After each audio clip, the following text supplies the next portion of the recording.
Hey gang, welcome back to Sucker Fly Tying Bench.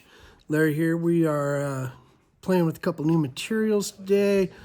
You know, kind of tweaking a pattern that we fish a lot around here for our large scale sucker smolt. We'll get a ton of suckers around the Snake River, or on the Snake River out of American Falls, pretty much the system. The large scale sucker is an Idaho native, and they spawn pretty much, you know, springtime right now. They like to go up into springs, but they also are main river as well. And then, you know, we've already done a tutorial, I think, talking about, you know, fishing sucker spawn, all that kind of stuff. Well, in a month from now or so, the sucker's kind of doing it right now. In a month or 5 weeks from now, you'll start seeing a ton of small sucker smolt. So traditionally, we'd fish those with standard, you know, smaller buggers, stuff like that. But since the advent of the balanced leech, which works really, really good to fish these off of an indicator, you know, some moving chop or in the slow moving water, or even in fast moving water. So anyway, this is one that we just kind of tied up. We're hoping it's going to be a sweet one this summer. It definitely has got some track record as far as style of pattern, but this in general is kind of a new one for us. So, but I think it'll be fun to tie for you guys. Highlight some cool new materials, and we'll start doing that now. So, tying on a Renzetti Traveler, an old one, probably 30 years old, still working like a peach. And we're tying on a company that we've used quite a bit, or not used, but been carrying their product, Moonlit, here out of Chubbuck, Idaho, which is connected right to Pocatello. They don't have a retail store, so don't go looking them up and knocking on the door. They distribute out of there. But this is their Tagata series, Japanese steel, super high quality stuff. We should have these in the shop and on the site. They've got a full line of great models and whatnot, great value hook. And this is their model 502, which is a 60-degree jig hook competition style, debarbed but with a little longer point. Really killer burley hook, offers a lot of tying space for your balanced leeches, etc., etc. So we've got that hook in a size 8, and we've got a waxed 6/0 Semper thread. We're just going to go ahead and cover the shank like we always do. What I've done is I've taken our balanced pins, and I've added a 4.0 in the slotted tungsten from Moonlit. These are sweet too. Great value for hooks. I think like $6.50, something like that. Great packaging. Some super cool new colors for us. Are going to be awesome. The pinks, the browns. They've got a really cool damsel olive we'll be showcasing soon. And this is some of their purple. Anyway, we're putting that 4.0 on one of our pins that we sell on the site, and we're going to balance this fly. I've tied quite a few of them, so I kind of know right where to put that pin in the last few days, but you're looking to have it balanced. So if you're not sure, tie a fly, go ahead and tie it up on a little piece of mono and dip it and see. You want these to ride relatively level, and you want to make sure you leave enough room to get to that hook. But we just strap that on top of the shank. Normally we glue that, but we're not going to glue it today because we're tying a bug.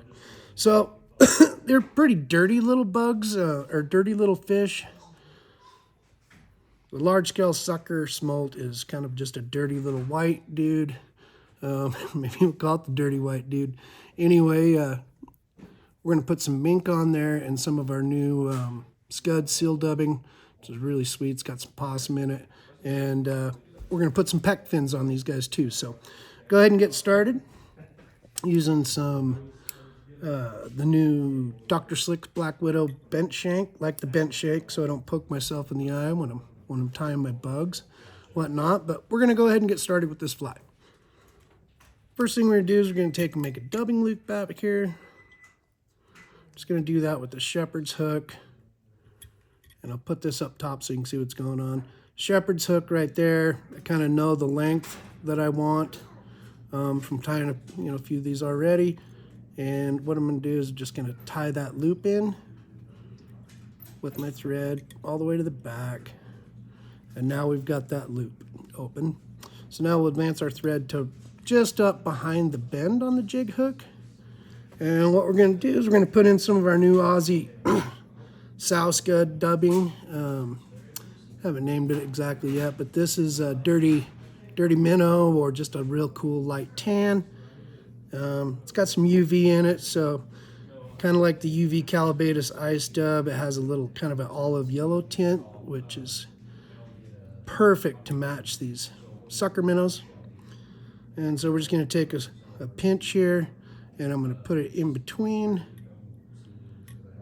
the thread to form a loop. I don't try to get fancy and comb them all out usually until after I get it all twisted. And shepherd's hook works great. Whatever your dubbing twisting tool is will be fine too. Then I'll just brush it after the fact, and it seems to line stuff up pretty good for a fly that I'm probably gonna lose anyway. But anyway, I'm not trying to be super uniform here. So now we're just gonna wrap that body. Really cool dubbing. You can see the shine to it. That possum softens it up nice. It has our UV polar or solar flare in it, with a really cool trilobal base material as well. And I'm just building this up. I'm not trying to get taper or anything like that, but if you are going to taper it towards the front there. So now I could either leave this hooked in and finish my loop up here when I'm done, but it's just as easy just to cut it out and make another loop. So here's our body. Do a little comb out if you want. This new dubbing is going to be sweet for some leeches and stuff as it comes to, but so there's our body. So now what we're going to do is we're going to put some pec fins on these. The suckerfish definitely has some pronounced pec fins on it, so I like to add a couple pec fins on this balance bug. And what I'm going to do is I'm going to flip it upside down on the Renzetti, and we're going to attach another product from our friends over at Moonlit. Is their really sweet hemback. They've got these in a bunch of different colors. We should have these in here in the next week or so. Anyway, awesome feathers from these guys. And so what I'm going to do is I'm going to form some pec fins. I'll show you the top. What it's going to look like, I'm going to form these pec fins in, one on each side like so.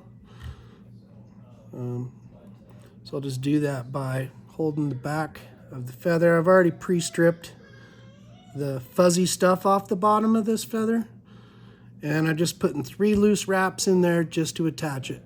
I want the curved side to go to the bottom on how the hook's going to ride, and the concave side or the convex side on top, and shiny side on top. Now that I've got that in, I'm just going to draw it in. Whoops. I'm just going to draw that in just a little bit and do a little secure wrap on there. It's just going to form that little pec fin on that side. We'll do the same thing on the other side. Shiny side up on the feather. And we'll draw this in. Drawing them in like this makes it a little easier to place it how you want it. All right, so we've tied our feathers in, our hen feathers in like so on the top, and I'm just going to position them out like a couple of pec fins. Sometimes you got to do a little manhandling here, but like so. Okay, so now what we're going to do is we're going to take I'm super excited about this material. This is Moonlit's Mink strips. These things, I mean, four big, like 8-inch hunks in a bag.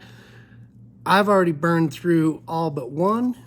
Super uniform, super cool guard hairs, beautiful stuff. So what we're going to do is we're going to take, I've just got a hunk of our mink like so. What I'm going to do is I'm going to size out my tail Want it to be the same length as the shank roughly to balance out. So something like, I'll do it on your side, something like so. So I'm going to kind of eyeball right where I want to poke it through with my hook. And I'm just going to come in like that. The stuff is beautiful for doing this because the hide on it stretches, but it's very durable and very consistent.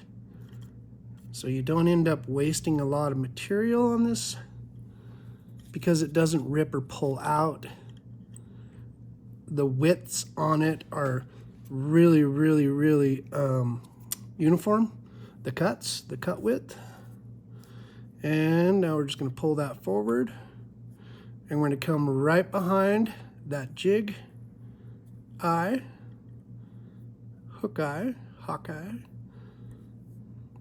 And I'm just going to kind of preen out a little spot where I want to tie this in. And I'm just going to tie it in right in front of those pec fins, those hen feathers. And get some Shakiras in there. And now I'm just going to trim this off. And this is ready to go for our next one. Really uniform. Okay, so that'll imitate the back, the dorsal fin, basically kind of the whole body, the whole upper half of the body. Really bright white. Has an awesome little bit of natural sheen. Some shine to it. Guard hairs are beautiful. Okay, so we've got that tied in on our top. We've got our pec fin set where we want.